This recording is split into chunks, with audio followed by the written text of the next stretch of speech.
सरकार जो है पूरी तरीके से फेल हो चुकी है। अभी निकल ही रहे थे तो एक और सूचना मिली कि खगड़िया अलौली के जो हमारे विधायक हैं उनकी ड्राइवर की भी हत्या कर दी गई। अब डिप्टी सीएम आवास से जो है अपराध की गाथा जो है गति जा रही है। चुनाव के बाद नहीं आएंगे, चुनाव है तो आएंगे, चुनाव तक जुमला बोलेंगे, चुनाव के बाद बिहार को भूल जाएंगे। तेजस्वी यादव के यात्रा की घोषणा हुई और इसके साथ ही तेजस्वी ने बिहार में बढ़ते अपराध को सुनियोजित बताया। उप मुख्यमंत्री सम्राट चौधरी के घर से अपराध की योजना बन रही है। जानते हैं कि एक दिन पहले सम्राट चौधरी ने अपराध पर बोलते हुए कहा था कि राजद के लोग ही खुद संगठित अपराध संचालित करते हैं और सबसे ज्यादा सामाजिक न्याय को लूटने का काम लालू जी ने किया, अराजकता फैला दिया, बिहार में अपराधियों का राज लाया, गुंडागर्दी करवाया। सिर्फ कहने वाले लोग हैं। सामाजिक न्याय का काम एनडीए ही करती है। लालू प्रसाद के परिवार ने कभी घोषणा ही नहीं किया। जब जब वो घोषणा करेंगे, लालू प्रसाद जी का परिवार अराजकता का प्रतीक है, भ्रष्टाचार का प्रतीक है, लूट का प्रतीक है, इतना स्पष्ट है। इसके ठीक बाद तेजस्वी ने कहा कि बिहार के उप मुख्यमंत्री के घर से संगठित अपराध की योजना बनती है। तेजस्वी का इशारा सम्राट चौधरी की तरफ था। सरकार जो है पूरी तरीके से फेल हो चुकी है। अभी निकल ही रहे थे तो एक और सूचना मिली कि खगड़िया अलौली के जो हमारे विधायक हैं उनकी ड्राइवर की भी हत्या कर दी गई। तो आप समझिए कि लगातार जो है अपराध बिहार में चरम पर है और अपराध अब सुनियोजित ढंग से हो रहा है, हत्याएं अब सुनियोजित ढंग से हो रही है। अब डिप्टी सीएम आवास से जो है अपराध की गाथा जो है गति जा रही है। जबकि पीयूष गोयल ने पटना आकर यह कहा है कि नीतीश कुमार केवल चुनाव को लीड नहीं करेंगे बल्कि अगले मुख्यमंत्री भी होंगे। इस बयान पर राजनीति में कई तरह का अंदाजा लगने लगा है। अंदाजा लगाया जा रहा है कि क्या प्रधानमंत्री पूर्णिया प्रवास के दरमियान इस संदर्भ में कुछ बोलेंगे। क्या पीयूष गोयल ने प्रधानमंत्री के आने के पहले यह संकेत जानबूझकर दिया है। आज बहुत ही गौरवान्वित महसूस कर रहा हूँ बिहार की प्रगति देखकर, बिहार के युवा युवती की उद्यमशीलता देखकर, उनका उत्साह देखकर।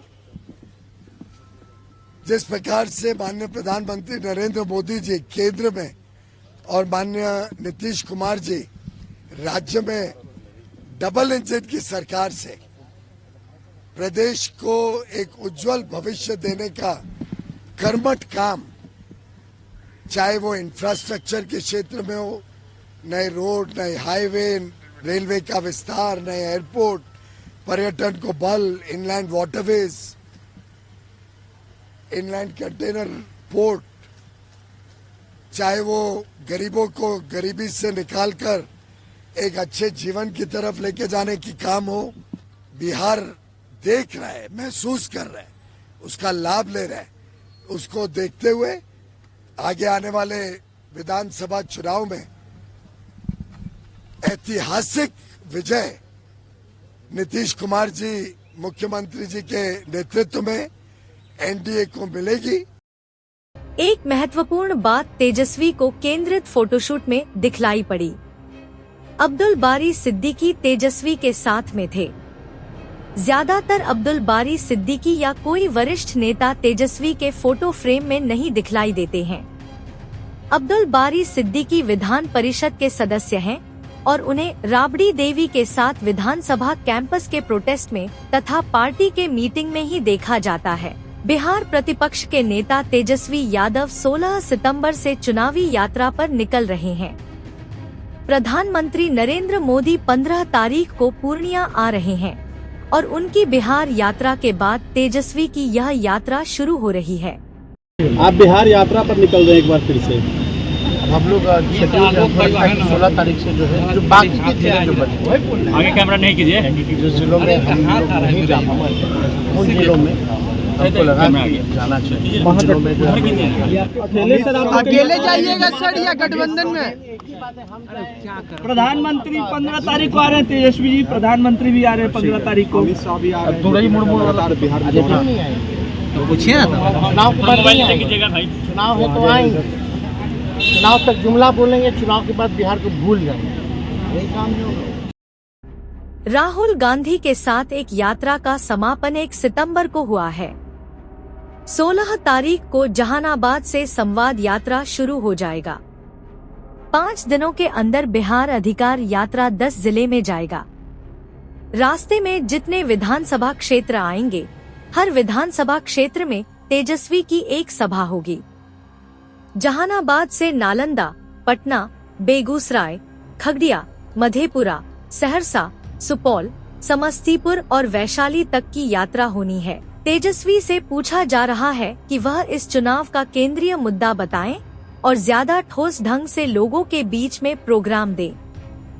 शासन में आने के बाद किन प्रमुख योजनाओं से देशकाल और राजनीति पर फर्क पड़ेगा जानने की अपेक्षा है। इस बारे में तेजस्वी की यात्रा से फर्क पड़ेगा।